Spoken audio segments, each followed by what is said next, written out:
Ladies and gentlemen, we are back, and today I got a different one. So, for those of you who don't know, hockey is my second favorite sport behind football. And with the 2021 NHL season almost finished, I'm going to give you my plans if I were the Avalanche with the upcoming expansion draft for the Seattle Kraken. I just wanna say that as soon as we hit 100 subs on this channel, I'll be doing videos with my face in them.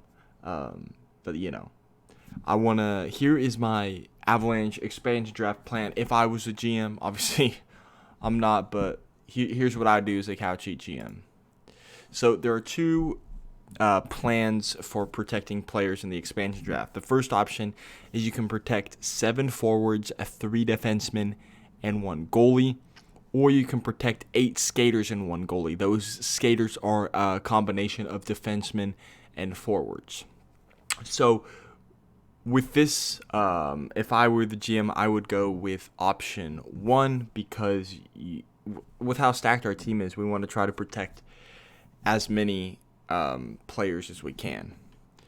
I do want to say Alex Newhook and Bowen Byram are both exempt from the expansion draft. Obviously drafted in 2019. Both made their NHL debuts this season, but they're both exempt from the expansion draft because of when they were drafted. So they are exempt. So they will not be in this list because obviously they can't be picked by the Seattle Kraken.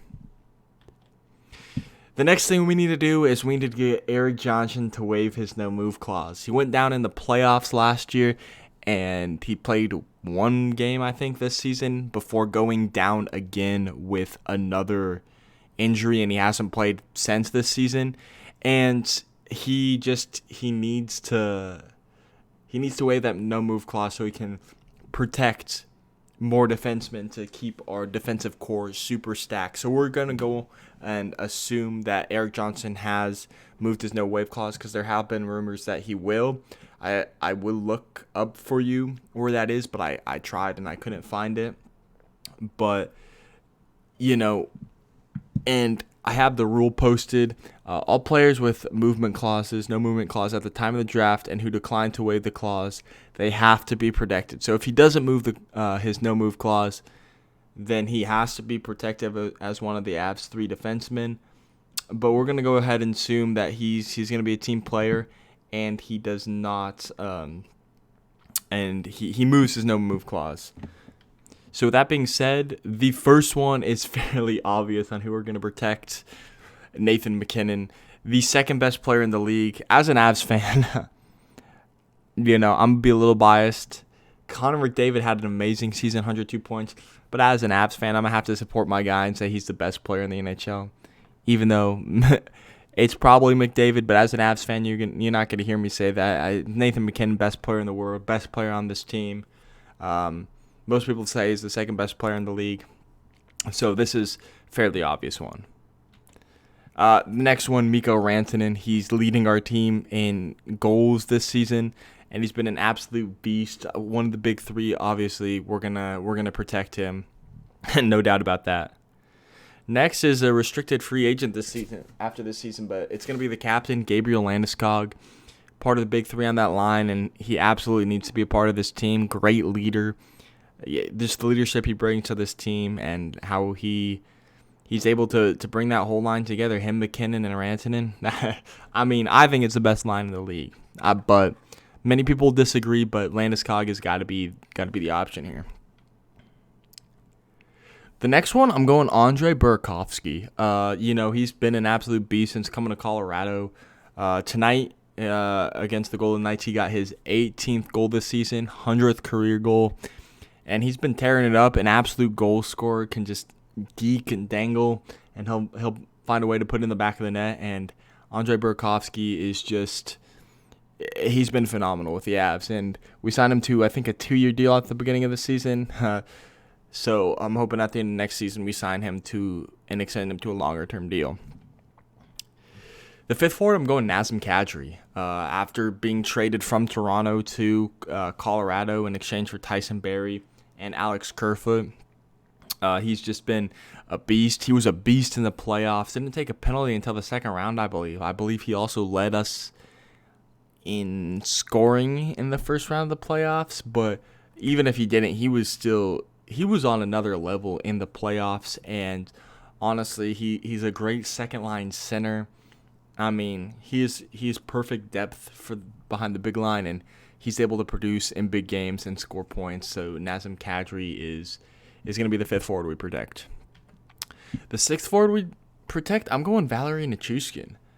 You know, big physical forward. He's able to power his way to the front of the net. I mean, this is the type of physicality we need on the team. And every night, even when it looks like a majority of the team has given up, Nichushkin just doesn't give up. He's gonna play until the last whistle. Nichushkin is just an absolute beast, and I think we need to protect him. Now on this seventh skater, I went back and forth between two, who we should protect, and it was difficult to me. I went JT Compher, but another guy I could see here would be Brandon Saad. I just did Compher because he's younger. I really like Compher as a depth scorer. I think he's an absolute beast. Again, I wouldn't be surprised if this was Brandon Saad, but just because Brandon Saad is older, I don't see us protecting him. And just because we don't protect him doesn't mean he's going to be gone. He could be selected, but maybe he won't be. But just JT Compher is so much younger, so I have him being protected as our seventh and final forward. And next, the defenseman, and this should be the easiest ones to protect. First one, Cale Makar, the young buck, the prodigy. Cale Makar, absolute beast. I mean, this kid's about to become the best defenseman in the NHL. Quote me on that one. He will be the best defenseman in the NHL in a couple of years. I mean, an absolute beast, an absolute steal. Somehow he fell to 4th overall in the 2017 NHL draft. I mean, Cale Makar, man, this dude, him and McKinnon are just going to be the faces of our franchise for the next 20 or so years, maybe even longer. I mean, Cale Makar, an absolute beast. Number 2, Samuel Girard, just finesser, just that spin move that he does. He pulls off, does that spinorama. Man, Sam Girard.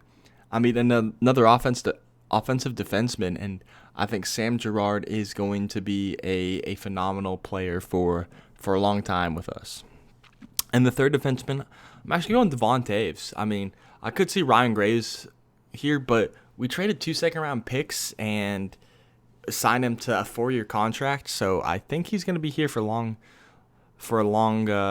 term. Now, of course, the Avalanche can always make a trade, like trade our first-round pick or something to Seattle, and so they pick someone like pick someone who isn't going to do damage to our team, which hopefully happens, but just in case, Devon Toews, he's super underrated, and he's been so good this season. And honestly, I think he's been better than Graves. And personally, if I had to pick between the two, it would be hard, but I would choose Devon Toews over Ryan Graves at this point. He's been solid offensively and defensively since coming to Colorado, and Devon Toews is just one of our better defensemen. And with the goalie, after this season, it should be obvious. It can be Philip Grubauer. Needs to get a new contract done, but with Francouz just being out all season with injury, I mean, it wasn't hard for me to pick Philip Grubauer in this situation. I like Francouz. Maybe he gets to stay because of the injuries and Seattle doesn't pick him, but if we had to choose one, he's been having an absolute phenomenal season. He had a Vezina type season at the start. He's cooled down a little bit since then, but he's still been really, really solid. And a lot of people had questions about our goaltending going into the playoffs, but I think Grubauer is the number one. He's going to be solid. Devin Dubnyk will be a reliable backup. Same with Jonas Johansson, but Philip Grubauer is an absolute beast for us. Next, the potential losses. Like I said earlier, Pavel Francouz, he's a young goalie. He's pretty good. But with Justus Annunen coming up, with being assigned to the Colorado Eagles, I think next next season is going to be Eustace Annunen's turn. I mean, I think he'll be the backup. But then after that season, I think it'll be Eustace Annunen's time to take over to be our franchise goalie for the next 10 or so years. So I think Francois will either be gone in the expansion draft or probably be gone in a few years' time. So that's the first potential loss. The next potential loss is Brandon Saad, a veteran who I think the Seattle Kraken are going to want to get on their team. He provides great leadership, and he'll be able to perform in big-time games. Obviously, I hope that's not true. I hope we can get Brandon Saad in Colorado for the long term. But if we don't make a deal, I think Brandon Saad could be a potential loss to go to Seattle. Another one, Ryan Graves, didn't protect him, but, he's still a solid defenseman, led the league in plus-minus last year. And, he's still a solid defenseman, so if we don't make a trade, I feel like this is the most likely option to help Seattle booster that defensive core. But yeah, I think that Ryan Graves will definitely be a potential loss for us. And yeah, I wanted to. I think that's the last one I put on the slide, but I had another one in mind. I'm trying to remember who else could be a casualty on this team.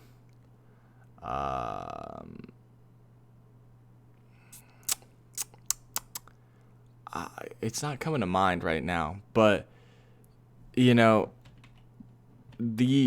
the three that I would say are the most likely for Seattle to pick up. I feel like Ryan Graves is the most likely option if out of the three.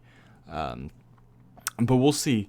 What would you do differently from mine? Let me know in the comments. And yeah, thanks for watching, and I'll catch you in another video soon. Bye-bye.